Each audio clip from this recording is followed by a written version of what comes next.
July. Yeah, it's October 21st, 2012. The breaking news Pastor Dave put out last night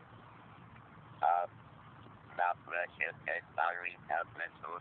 Are we on the brink of World War III? And then there have been sonic booms is that a meteor or is that something? Underground UFOs, there's been UFOs underground. There's budget stuff going on. I know with this Area 51, they're doing experiments and whatnot. Not these alien stuff, fallen angels, which I believe that is Ezekiel chapter 1. But anyway, gave that down to Russia. The nuclear missiles.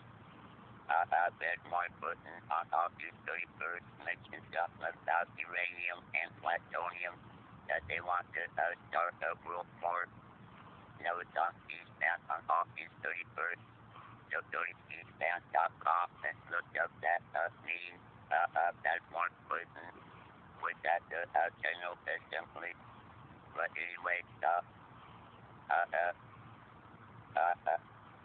if you don't know Jesus Christ, ask Him to be your Lord and Savior, forgive you of your sins, and fill you with the Holy Spirit. Accept, believe, and confess Him as Lord and Savior. Have a good day, Margaret.